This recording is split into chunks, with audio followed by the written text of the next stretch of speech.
کبھی کبھی زندگی ایسے موڑ پر آ جاتی ہے، اتنی تکلیف ہوتی ہے، اتنی تکلیفوں کا سامنا کرنا پڑتا ہے کہ ایک کے بعد ایک پریشانی آتی چلی جاتی ہے۔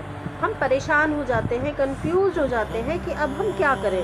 سچ کہوں تو اس وقت ہم مانگنا بھول جاتے ہیں۔ کچھ دنوں کے بعد جب تکلیف بہت زیادہ بڑھ جاتی ہے، اس کے بعد ہم غور کرتے ہیں، کیا ہم نے اس تکلیف کے آتے ہی اللہ تعالیٰ سے رجوع کیا؟ اللہ تعالیٰ سے مانگا؟ اللہ تعالیٰ پر توکل رکھا؟ نہیں۔ اس پر بھروسہ کیا؟ نہیں۔ اپنے آپ سے کہا کہ میرا رب میرے لیے کافی ہے۔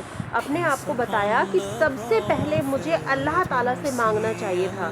کبھی کبھار ایسے مشکل دن آتے ہیں کہ انسان کو سارے دروازے بند دکھائی دیتے ہیں۔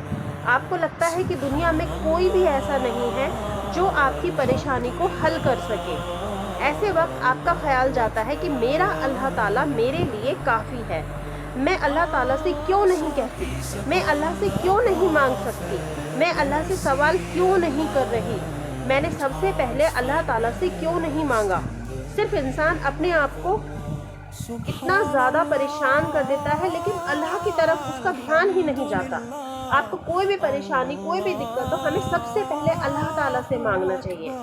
حال ہی میں مجھ پر ایسی پریشانی آئی جس کو میں اس وقت اس پلیٹ فارم پر نہیں بتا سکتی، لیکن آج ہی میں نے سوچا میں نے اللہ تعالیٰ سے تو مانگا ہی نہیں۔ میں اللہ تعالیٰ سے پیچھے کیوں نہیں پڑی؟ میں نے اپنی مشکل اللہ تعالیٰ کو کیوں نہیں بتائی؟ جب انسان کو کوئی مشکل آ جاتی ہے، پریشانی آ جاتی ہے، تکلیف آ جاتی ہے، ہم دنیا میں رہتے ہیں، اللہ تعالیٰ نے ہمیں دنیا میں بھیجا ہے، ہم جنت میں نہیں رہتے۔ ہماری زندگی میں تکلیف آئیں گی، ہماری زندگی میں پریشانیاں بھی آئیں گی۔ ایسا نہیں ہے کہ زندگی میں تکلیفیں نہیں آئیں گی، پریشانیاں نہیں آئیں گی۔ ہمیں تکلیف بھی ہوگی، ہمیں دکھ بھی ملیں گے، تکلیفیں بھی آئیں گی، لیکن کبھی کبھار ایسا وقت آتا ہے کہ ایک کے بعد ایک تکلیف آتی چلی جاتی ہے اور آپ حیران ہو رہے ہوتے ہیں، آپ اندر سے ٹوٹ جاتے ہیں، لیکن بہت لیٹ آپ کو ریئلائز ہوتا ہے کہ میں نے اللہ تعالیٰ کی طرف تو رجوع ہی نہیں کیا، میں اللہ کی طرف پلٹی ہی نہیں، ریئلائز ہی نہیں ہوا کہ مجھے اللہ تعالیٰ کی طرف پلٹنا چاہیے تھا۔ کیسی مشکل آ پڑی، سمجھ میں ہی نہیں آتا کہ آخر کیا کریں۔ یہ وہ وقت ہوتا ہے جب آپ اللہ تعالیٰ سے دل سے مانگتے ہیں، یا اللہ میں اس تکلیف سے تھک گیا ہوں، یا اللہ میں پریشانی سے تھک گیا ہوں، اب اس پریشانی کو دور کر دیجئے، یا اللہ اس تکلیف کو دور کر دیجئے۔ تکلیفیں تو نبیوں کی میراث ہیں، تکلیفیں تو اللہ تعالیٰ نبیوں کو دیتے تھے۔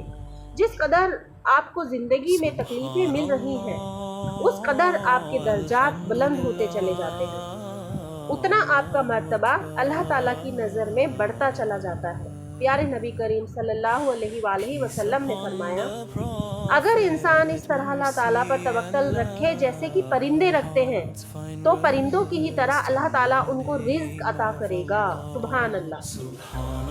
وہ صبح خالی پیٹ نکلتے ہیں اور واپس بھرے پیٹ اپنے گھروں کو آتے ہیں، چاہے معاملہ رشتوں کا ہو یا جاب کا ہو، بزنس کا ہو یا کوئی بھی مسئلہ ہو، ہمیں ٹینشن ہر وقت رہتی ہے۔ ابراہیم علیہ السلام کو جب آگ میں ڈالا جا رہا تھا تو ان کے پاس جبرائیل علیہ السلام آئے، آ کر فرمایا، جبکہ وہ ایک فرشتے تھے، انہوں نے آ کر ابراہیم علیہ السلام سے فرمایا کہ کیا آپ کو کوئی مدد چاہیے؟ ابراہیم علیہ السلام نے فرمایا، کیا آپ کو اللہ تعالیٰ نے بھیجا ہے یہ پوچھنے کے لیے کہ مجھے مدد کی ضرورت ہے؟ تو فرشتے نے کہا، نہیں، میں خود آیا ہوں، مجھے اللہ تعالیٰ نے نہیں بھیجا۔ تب آپ ابراہیم علیہ السلام نے فرمایا، پھر آپ چلے جائیے، مجھے صرف اللہ کی مدد چاہیے، بے شک میرے لیے میرا اللہ ہی کافی ہے۔ اب جو جبریل علیہ السلام تھے چلے گئے۔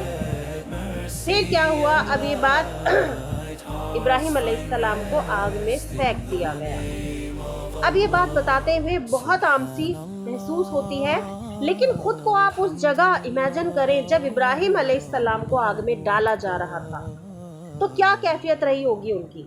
اسی وقت میں ابراہیم علیہ السلام نے کہا، حسبنا اللہ و نعم الوکیل، بے شک اللہ تعالیٰ بہترین کارساز ہے اور وہ ہی میرے لیے کافی ہے۔ اللہ تعالیٰ کی طرف سے جب ابراہیم علیہ السلام کو اتنی بڑی عمر میں جو ہے اولاد سے اللہ تعالیٰ نے نوازا، پھر اللہ تعالیٰ نے حکم دیا کہ جاؤ اپنی بیوی ہاجرہ اور اپنے بیٹے کو مکہ کی تنگلاق پہاڑیوں کے درمیان چھوڑ کر آ جاؤ۔ جب وہ انہیں چھوڑ کر آنے لگے تو بیوی ہاجرہ نے کہا کہ کیا اللہ تعالیٰ نے آپ کو یہ حکم دیا ہے؟ تو ابراہیم علیہ السلام نے ہاں میں سر ہلایا اور کہا ہاں مجھے اللہ تعالیٰ نے یہ حکم دیا ہے۔ بی بی ہاجرہ نے کہا حسبنا اللہ و نعم الوکیل، بس پھر میرے لیے میرا اللہ کافی ہے، مجھے کسی کی ضرورت نہیں۔ یہ ایک ایسا وظیفہ ہے جسے ہمارے پیارے نبی کریم صلی اللہ علیہ وسلم بھی پڑھا کرتے تھے جب آپ کو کوئی مشکل کوئی یا پریشانی آ پڑتی تھی۔ وظیفے کی برکت سے تمام مشکلات تمام پریشانیاں دور ہو جاتی ہیں۔ جب آپ ایگزام دے رہے ہوتے ہیں یا جاب کا انٹرویو دے رہے ہوتے ہیں یا کوئی بھی ایسا کام جس میں آپ کو کیوریوسٹی ہو رہی ہوتی ہے کہ پتہ نہیں کیا ہوگا، کہیں میں پاس ہوں گا یا نہیں ہوں گا، رشتے کا معاملہ ہے، بزنس کا معاملہ ہے، جاب کا معاملہ ہے، کوئی بھی معاملہ ہو، اس کے لیے آپ یہ حسبنا اللہ و نعم الوکیل کا وظیفہ کر سکتے ہیں۔ حسبنا اللہ و نعم الوکیل، اس وظیفے کو آپ کو روزانہ کثرت سے پڑھنا چاہیے۔ اور وظیفے میں کیا کرنا ہے کہ 1000 مرتبہ آپ پڑھیں حسبنا اللہ و نعم الوکیل۔ اول اور آخر آپ درود شریف پڑھیں، اور جب 1000 مرتبہ آپ حسبنا اللہ و نعم الوکیل پڑھ چکے ہوں تب ایک بار اس کے پورا ہونے کے بعد آپ کو سبحانک اللہم یہ آخر تک پڑھنا ہے، اور اللہ تعالیٰ کی طرف منہ کر اس طرح دونوں ہاتھ اٹھا کر آپ کو دعا کرنی ہے کہ اللہ پاک یہ میرا مقصد ہے، اس مقصد کو قبول کر لیجیے، اس مقصد کو قبول کر لیجیے۔ آپ کو یہ عمل 7 دن تک کرنا ہے۔ انشاءاللہ تعالیٰ اس وظیفے کی برکت سے آپ کی دعا، آپ کی خواہش، آپ کی حاجت کو اللہ تعالیٰ قبول فرما لیں گے۔ نہ صرف قبول کریں گے بلکہ آپ کے دل کو سکون بھی عطا کریں گے۔ آپ کا دل جو بے قرار ہے اللہ تعالیٰ اس کو پرسکون کر دیں گے انشاءاللہ۔ السلام علیکم۔